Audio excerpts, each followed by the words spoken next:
All right, our next example, we're doing the same thing in our previous video. So we're going to go through, find the y-intercept, axis of symmetry, the x-coordinate of the vertex, domain and range, and we're going to graph using a table.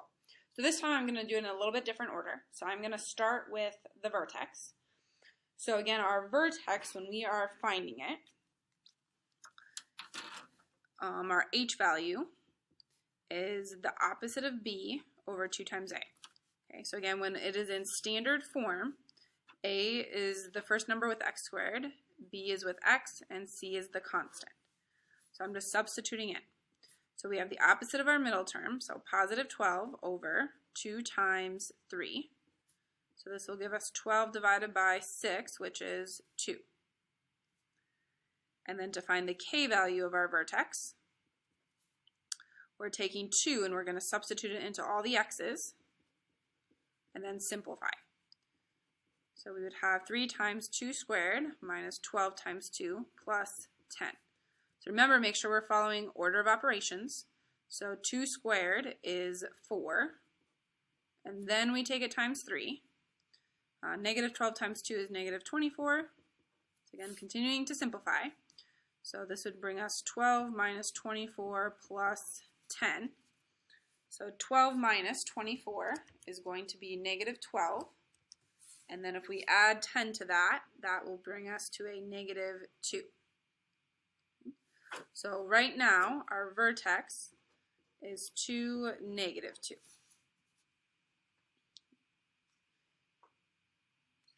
All right, next thing that I'm going to find is the y-intercept. Okay, so again, finding the y-intercept, we know that our x value has to be 0, so I'm going to plug 0 in for all the x's. So we're taking 3 times 0 squared minus 12 times 0 plus 10. So again, all of those are going to cancel, and we are left with 10. All right, so let's start writing this in terms of our final answer. Okay, so we found the first information, so our y-intercept.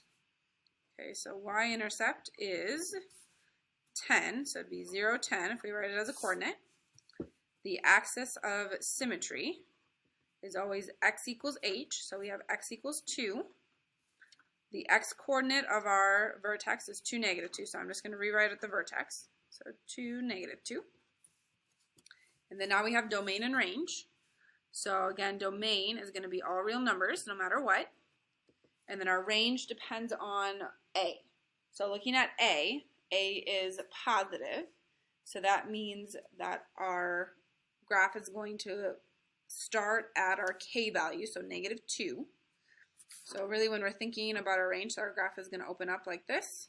Here's our vertex. So y has to be greater than or equal to, and then whatever our k value is, so that's going to be negative 2. And then we're going to write it in interval notation. So we are starting at negative 2 and going all the way up to positive infinity. And then we are graphing using a table. So to make our table, we want to put our vertex in the middle, so 2 and negative 2. And then I'm going to choose 1 and 3, and we're just substituting into standard form to find our y value. So if I start with 1, I'm going to plug that in for all of the x's. So 3 times 1 squared minus 12 times 1 plus 10. So again, we have to make sure that we're following the correct order of operations. So we square first and then take it times the number in front. So 1 squared is 1 times 3 is 3. And then we would have minus 12 plus 10. So 3 minus 12 is negative 9. Plus 10 will be 1.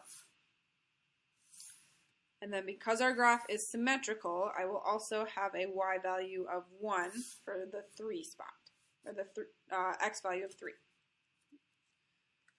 So now we should be ready to graph.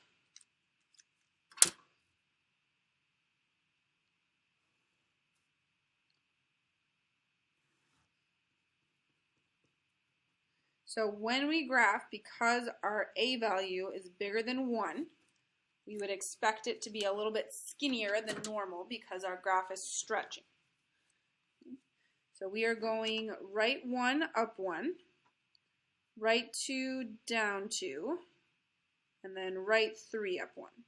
Yep, so this is a little bit skinnier than what we would expect.